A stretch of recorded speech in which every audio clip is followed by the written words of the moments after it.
การไขกล่องประชุมสมัยสามัญเทื่อที่10ของสภาประชาชนนครหลวงจันทร์ซึ่งกล่องประชุมครั้งนี้ได้พิจารณาและรับห้องเอาปัญหาสำคัญพื้นฐานของนครหลวงเป็นต้นเมนบทรายงานของทานเจ้าของนครหลวงจันทร์เกี่ยวกับการจัดตั้งปฏิบัติแผนพัฒนาเศรษฐกิจสังคมแผนงบประมาณ5ปีและทิศทางประจำปี 2026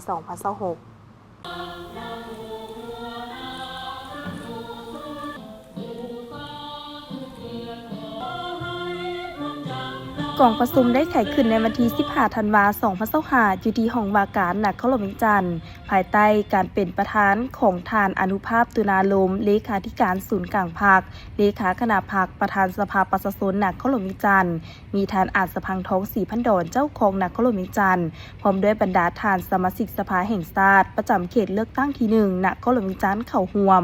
ในพิธีท่านอนุภาพตุนาลมได้กล่าวไขกล่องประชุมว่า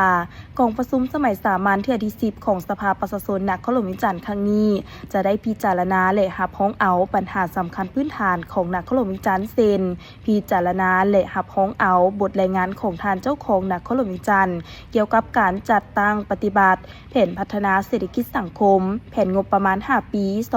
2021-2025 ครั้งที่9ประจำปี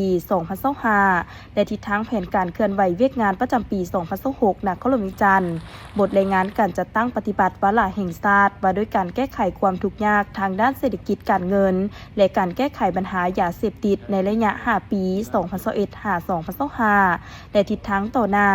พิจารณาและรับห้องเอาบทรายงานการจัดตั้งปฏิบัติแผนการเคลื่อนไหวเวียกงาน5ปี 2021-2025 บทรายงานประจำปี 2025 และทิศทางแผนการประจำปี 2026 ขององค์การกวดสอบประจำภาคกลาง1บทรายงานผลการกวดสอบบทสรุปขัดตัวการจัดตั้งปฏิบัติแผนงบประมาณแห่งรัฐประจำปี 2024 ขององค์การกวดสอบประจำภาคกลาง1พิจารณาและรับห้องเอาบทรายงานการจัดตั้งปฏิบัติแผนการเคลื่อนไหวเวียกงาน5ปี 2021-2025 บทรายงานประจำปี 2025 และทิศทางแผนการเคลื่อนไหวเวียกงานประจำปี 2026 ขององค์การกวดการรัฐนครหลวงจันทร์บทรายงานผลการกวดกา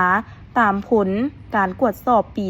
2023 ขององค์การกวดการรัฐนครหลวงจันทร์พิจารณาและรับห้องเอาบทรายงานการจัดตั้งปฏิบัติแผนการเคลื่อนไหวเวียกงาน5ปี 2021-2025 บทรายงานประจำปี 2025 และทิศทางแผนการประจำปี 2026 ขององค์การอัยการประชาชนภาคกลางและองค์การอัยการประชาชนนครหลวงจันทร์ศาลประชาชนภาคกลางและศาลประชาชนนครหลวงจันทร์พิจารณาและรับห้องเอาบทรายงานการจัดตั้งปฏิบัติแผนการเคลื่อนไหวเวียกงาน5ปี 2021-2025 บทรายงานประจำปี 2025 ของสภาประชาชนนครหลวงจันทร์แผนการเคลื่อนไหวเวียกงานฮอดกล่องประชุมครั้งปฐมฤกษ์และคาดคะเนแผนการประจำปี 2026 ของสภาประชาชนนครหลวงจันทร์รับฟังการประกอบคำเห็นขององค์การแนวราวสั่งชาตินครหลวงจันทร์เกี่ยวกับการจัดตั้งปฏิบัติแผนการเคลื่อนไหวเวียกงาน5ปี 2021-2025 บทรายงานประจำปี 2025 ของสภาประชาชนนครหลวงจันทร์แผนการเคลื่อนไหวเวียกงานฮอดกล่องประชุมครั้งปฐมฤกษ์และคาดคะเนแผนการประจำปี 2026 ของสภาประชาชนนครหลวงจันทร์พิจารณาห่างนิติกรรมสร้างใหม่ของนครหลวงจำนวนหนึ่งรับฟังการรายงานชี้แจงปัญหาสำคัญของนครหลวงจันทร์ตามการเสนอของคณะประจำสภาประชาชนนครหลวงคือรับฟังการรายงานสภาพการคุ้มครองห้องระบายน้ำห้องซักห้องแสงและห้องทองรับฟังการรายงานสภาพการซอกค้นสำรวจและขุดค้นเหตุเกลือโพแทสอยู่นครหลวงจันทร์ลงเลิกการจัดตั้งปฏิบัติตามมติของคณะประจำสภาแห่งชาติฉบับเลขที่182/คปจลงมาที่1กรกฎาคม